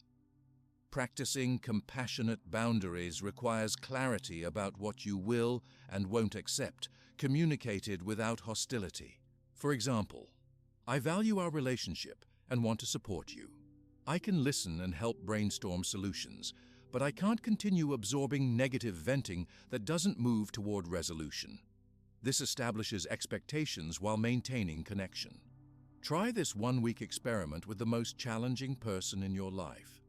Commit to viewing all their behaviors through the lens of they're doing the best they can with their current resources and understanding. This doesn't mean accepting harmful actions, but it does mean approaching them with curiosity rather than judgment. Notice how this shift affects both your emotional state and the quality of your interactions. Marcus Aurelius practiced this perspective daily, writing, "When you wake in the morning, tell yourself, the people I deal with today will be meddling, ungrateful, arrogant, dishonest, jealous, and surly." This wasn't pessimism, but preparation, reminding himself that difficult behavior comes from human nature rather than personal attack, allowing him to respond with wisdom rather than reaction. The compassionate view becomes particularly valuable during conflict. When tensions rise, try this mental shift. This person is struggling right now, not just trying to make my life difficult. Then ask yourself, what might they need in this moment that they don't know how to ask for appropriately? This question often reveals the actual issue beneath surface behaviors. Remember that compassion isn't weakness, it's clarity. Seeing people's behavior accurately, including its causes and context, allows for more effective responses than reacting to surface presentations. As one practitioner noted, "I used to think compassion meant letting people get away with bad behavior. Now I understand it means seeing clearly enough to address the real issues rather than fighting shadows." As you develop this practice, you may notice an unexpected benefit. The same understanding you extend to others naturally begins to flow toward yourself. The harsh self-judgments that many of us carry begin to soften as we recognize that we, too, are doing our best with our current resources and understanding. This compassionate perspective doesn't develop overnight. Like all Stoic practices, it requires consistent implementation in daily interactions. Start with less emotionally charged relationships before applying it to your most challenging connections. With practice, what initially requires conscious effort gradually becomes your default way of seeing human behavior. But developing this view of others raises a profound question about our own purpose and place in the world. Marcus Aurelius, despite being emperor, struggled with existential questions about the meaning of life. In his deepest reflections, he discovered a principle of connection that transcended his own time, a vision I call the cosmic perspective that can completely transform how you see your place in the world. But developing this compassionate view raises a profound question. What's the larger purpose of all this inner work? Have you ever looked up at the stars on a clear night and felt simultaneously insignificant and part of something immense? That paradoxical feeling of being both tiny and connected to everything captures the essence of what Marcus Aurelius called the cosmic perspective. Despite being emperor of Rome, with nearly unlimited power and wealth, Marcus regularly struggled with existential questions about his place in the universe. In his private journals, he repeatedly reminded himself, "Constantly contemplate the whole universe and Earth as a point within it." This wasn't abstract philosophical musing, but a practical psychological tool for maintaining perspective amid the pressures of ruling an empire. The Stoics understood something profound about human psychology. Our suffering intensifies when we become trapped in purely personal perspectives. When my problem becomes the problem, when my pain becomes the pain, when my timeline becomes the timeline, I create unnecessary suffering through narrowed awareness. The cosmic perspective doesn't diminish our individual experience, but places it within a broader context that paradoxically brings both comfort and clarity. Try this simple exercise right now. Wherever you are, imagine zooming out from your current location, first seeing your building from above, then your neighborhood, city, country, continent, planet, solar system, and galaxy. As you mentally pull back, notice how your current concerns appear from each expanding perspective. Many people report an immediate sense of relief as pressing problems naturally resize themselves within this broader view. The Stoics identified a dual identity at the core of human experience. We are simultaneously unique individuals with personal concerns and parts of a larger whole with broader purposes. Epictetus expressed this beautifully. You are a citizen of the universe and a part of it, not a subordinate part, but a principal part. This wasn't just poetic language, but a practical framework for making decisions and responding to challenges. Modern psychology confirms what the Stoics intuited. Our well-being is deeply connected to having purposes beyond self-interest. Research consistently shows that people who regularly engage in activities benefiting others report greater life satisfaction and even better physical health outcomes than those focused primarily on personal goals. The Stoic perspective helps explain why. We're designed to function as both individuals and parts of larger systems. One of the most powerful Stoic techniques for expanding perspective is what I call the view from above exercise. When facing a distressing situation, imagine observing it from an elevated vantage point, not just physically, but temporally. How might this situation appear from 1 year in the future? 10 years? 100 years? This simple mental shift often reveals that problems that seem all-consuming in the moment are actually quite limited in their long-term significance. A healthcare worker described how this practice transformed her experience during a particularly stressful period. When overwhelmed by the day's challenges, I would take a moment to imagine viewing Earth from space, seeing the entirety of human history, and recognizing my current difficulties as a tiny moment in this vast context. This didn't make me care less. It actually helped me care more effectively by reducing panic and increasing purposeful action. Another powerful technique is what the Stoics called temporal zooming, considering your current challenge on different timescales. Ask yourself, how much will this matter in a week, a month, a year, 10 years? This simple question immediately deflates many seemingly urgent concerns while highlighting which issues genuinely deserve your full attention. The science of altruism provides fascinating support for the Stoic view of human nature. Studies show that helping others activates reward centers in the brain similar to those triggered by food or other primary pleasures. Even more interesting, these neural responses often prove more lasting than those from self-focused pleasures. We're literally wired to find fulfillment through contribution to something beyond ourselves. I worked with someone struggling with depression who found transformation through this principle. After months of focus on their own emotional state with limited improvement, they began volunteering just 2 hours weekly with a community organization. The shift in perspective was remarkable, not because their challenges disappeared, but because they existed alongside a newer, broader identity as someone who contributed to others' well-being. As they described it, My problems didn't go away, but they stopped defining me completely. The Stoics used a beautiful metaphor to capture this dual identity: the wave and the ocean.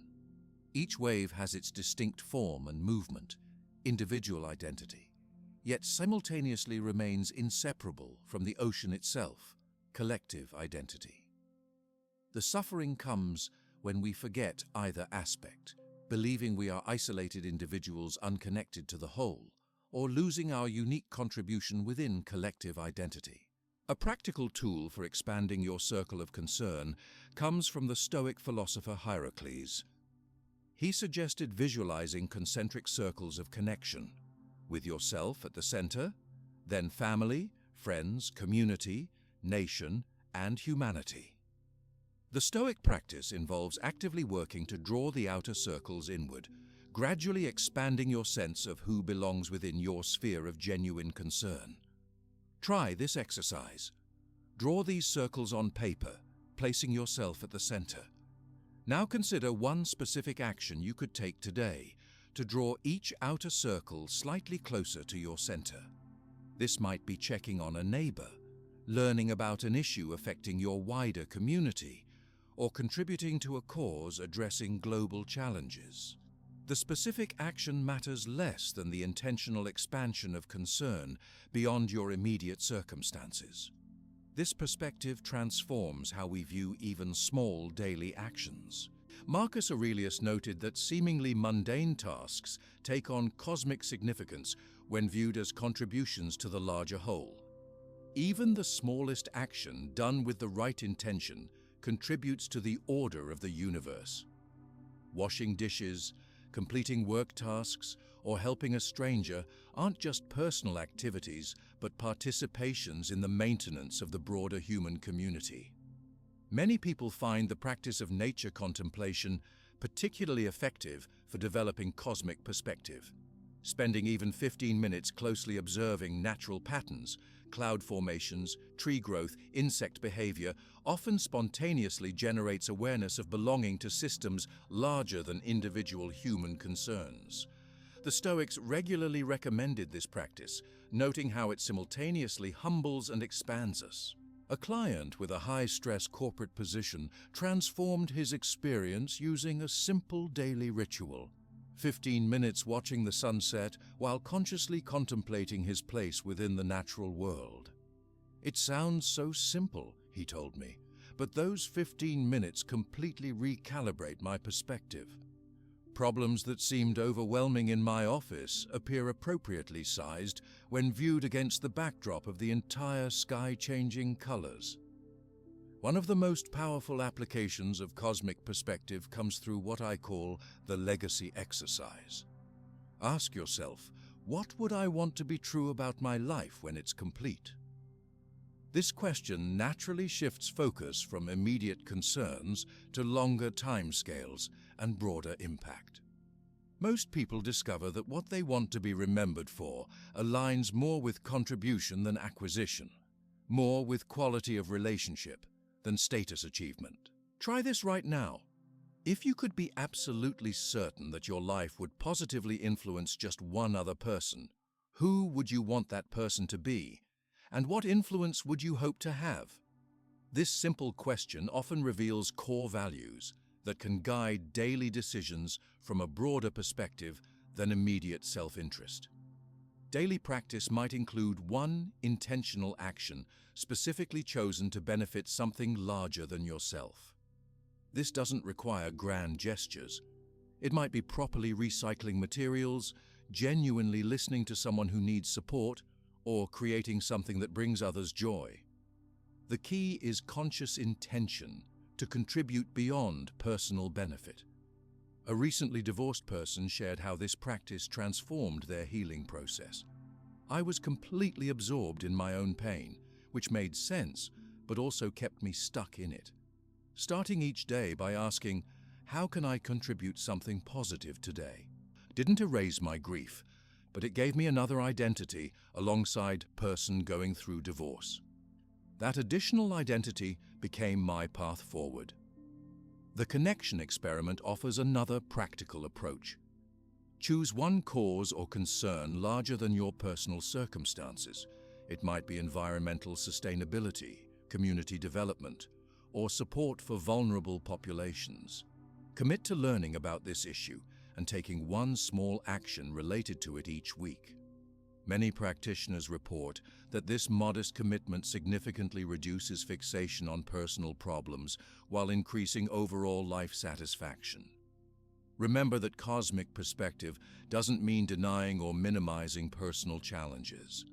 The Stoic approach isn't about bypassing difficulties through spiritual platitudes, but about holding both personal and universal perspectives simultaneously. Your individual experience matters deeply, and it exists within contexts that can provide both comfort and meaning during difficult times. As Epictetus told his students, "You are a citizen of the world and a part of it, not a subordinate part, but a principal part." This dual citizenship, belonging both to your immediate circumstances and to the broader human community, provides a framework for navigating life's challenges with both personal integrity and broader purpose. A healthcare provider during a public health crisis described this balance. "I needed to care for my own well-being and my family's safety while also fulfilling my role in the larger response. The cosmic perspective didn't diminish either responsibility but helped me hold both simultaneously, seeing my individual actions as meaningful contributions to a collective necessity." By practicing this broader perspective, you complete the journey we began 10 chapters ago, from reactivity to conscious response, from unnecessary suffering to productive acceptance, from isolated anxiety to meaningful connection. As Epictetus said to his students, "Do you want to be invincible? Then don't fight battles where victory doesn't depend on you." True invincibility comes not from controlling the external world, but from transforming your internal one, a journey for which you now have all the tools to continue. This perspective doesn't mean your problems disappear. Rather, they take their appropriate place within a larger context where meaning can be found even amid difficulty. Your challenges become not just personal obstacles, but opportunities to develop qualities that serve both your individual flourishing and your contribution to something larger than yourself. As you implement these practices, remember that Stoicism isn't about achieving perfection, but about continuous improvement. Even Marcus Aurelius, after decades of practice, still wrote about struggling with anger and impatience. The goal isn't to eliminate all emotional responses or to reach some idealized state of detachment, but to develop increasingly wise responses to life as it actually unfolds. The beauty of this approach is that it's available regardless of external circumstances. Whether facing prosperity or adversity, health or illness, recognition or obscurity, you retain the capacity to respond with virtue and to find meaning through contribution to purposes beyond yourself. This is the ultimate freedom that Stoicism offers. Not freedom from life's challenges, but freedom within them to choose your response and your focus. In the end, the cosmic perspective reminds us of something easily forgotten in our individually focused culture. We are both smaller and larger than we typically imagine. Less significant as separate selves, more significant as participants in the human community and the natural world. In this balanced understanding lies both humility and dignity, both realistic assessment and endless possibility for growth and contribution.